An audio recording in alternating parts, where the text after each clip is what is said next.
Hello, I'm John Janarone, Editor-in-Chief of Corp Gov. Very happy to be here in New Orleans at the Tulane Corporate Law Institute Conference, joined by my good friend Phil Denning, who's a partner at ICR. Phil, thanks for being here. Thanks, John. Great to be with you. So, Phil, let's talk about the state of shareholder activism. I think from a distance, it looks like the market's doing great, but if you peel back a couple layers, that's not necessarily the case, right? Yeah, I think where we tend to be most active is in the small and middle market areas, where I think there's a lot more of the campaigns that happen. The big names, you see the Disney, the Mattel or Choice Hotels, they're getting, or Macy's even, they're getting a lot of the media coverage. But I think that from a campaign perspective, a lot of the activity does happen in the small and middle market. And while you've seen the stock market do very well at a high level, the breadth hasn't been there. So these smaller middle market companies that are not performing are more vulnerable to activism. That's where we see a lot of the campaigns. Great. And when we say underperforming, you can measure that in several ways. The most important way is probably total shareholder return, right? Correct. That's what we look at is when we're working with our clients, we want to look at the 1 year, 3 year, 5 year performance. If you're underperforming there on any of those metrics, you're going to be on the radar.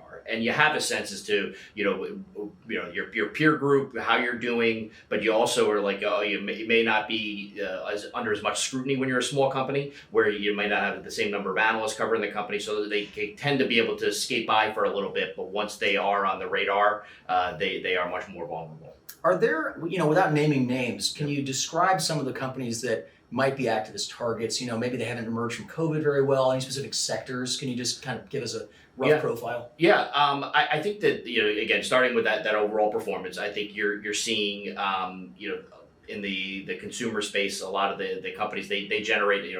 We always say that activists are economic animals. They also want to go after companies that are going to gather some attention for themselves as well. Yeah. So we seeing it there. I think that you've seen technology again, kind of a bit of a bifurcation there, where you've had the very big companies doing very well, but the smaller companies you see a lot more activity in the sense of run a process, sell the company if they're not performing. If they miss a quarter, they're going to be under pressure, and you're going to have a shareholder. Whether we're seeing some of them are not traditional activists, but their activism has become much more acceptable.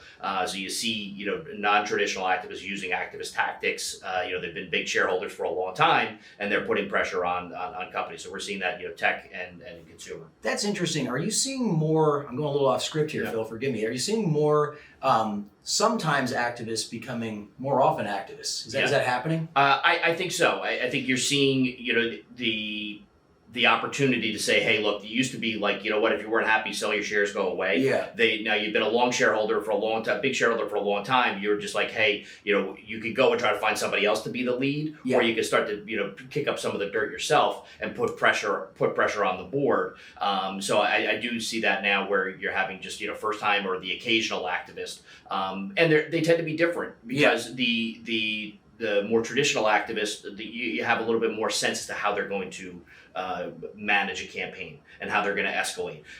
This is what they do for a living. Whereas you have these occasional or first-time activists, they tend to be more emotional, and they tend to be less of a playbook there, or more irrational in their behaviors. That's interesting.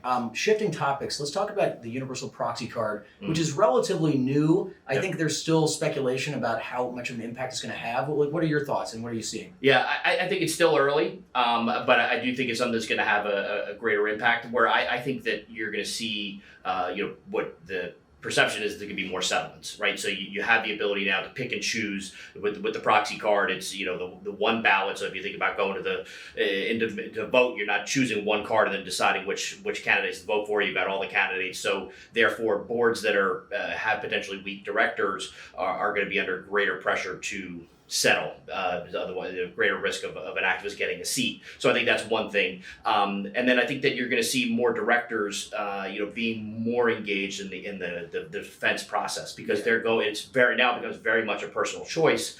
They need to make the case for themselves as to that they're the best person to serve on the board. They've got the best skills and capabilities, and they're the ones that, if there's a need for change at the company, that they're the ones that actually can drive that change. Gotcha. And I think Disney is a good example of a company with a lot of retail shareholders. Yeah. Is the universal proxy card more relevant in those cases? Yeah, I think it's going to be an interesting. That's a very fascinating campaign. I'm not working on that one, so not as closely involved with it. But I think where to your point is that retail vote is going to be very interesting in the how much of an impact it's going to have. So the messaging there is, you've got to work with the proxy advisory firms to get their support, to get the big institutional investors. They're not going to necessarily influence the retail holders. So getting that retail vote is probably going to be a big impact. And how you get those shareholders to be engaged and get them to come out and actually vote, is probably a big part of their process. Great. Now let's talk about a different kind of activism. So short attacks. Yeah. We were talking about the market being up. Are there a fair number of stocks out there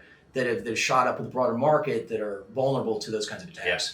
Yeah, we're definitely seeing an increase in the activity on the short side. Again, some of them are firms that have been around a very long time. There's some newer funds that are out there that have spun out from other experienced shorts. So I think we're seeing increased activity. You do have to have from an economic thesis from the short side. Yeah. You have to have a share price that they think is overvalued. And I think a lot of times in those cases, you're going to have it's either there's some claim of fraud, some financial issues, some accounting issues, or it's going to be some sort of product related issue. So they kind of fall in some of those general buckets. And I think there it's something where it's a very short, quick attack, and you wake up in the morning as a management team and you're quickly trying to defend yourself and disprove some of the claims that are made against you. So it is an intense process, and we're seeing more of that. Would you be willing to give our viewers some free advice if I'm the CEO of a company and I face a short attack? There's a 97-page deck comes out. Do I try to argue against all the points, or do I choose a few important ones? It's a great question. I think that you need to fight the knee-jerk reaction of everybody wants to come out right away and say this is all BS. Yeah. It's all, but now you haven't had a chance to, and if you're a director, you'd say, hey, we haven't had a chance to really look into this information, and is there some kernel of truth there? So if the share price, typically we're looking and saying is the stock off more than 20%? Yeah. There you're going to have an increased pressure, basically to kind of get out there and say something to shareholders. Yeah. We're not always a big fan of immediately putting out a press release. That doesn't mean that you're not communicating. Right. You want to be able to say, okay, let's distill down what are the core issues within the attack, and say, okay, how do we get those messages to our top shareholders, to the analysts covering the stock? And I'm not saying you share material non-public information. It's just like saying, hey, look, this is where their inaccuracies are, because to your point, if you start to get into, okay, let's catalog it and fight every point, it becomes a difficult process to do, and you're probably going to have some points that are going to be harder to disprove than others. Sounds like good advice to me. Well, Phil, thanks for joining me here on New Orleans. Good to see you again. I'm John Janarone signing off from the Tulane Corporate Law Institute here in New Orleans, Louisiana.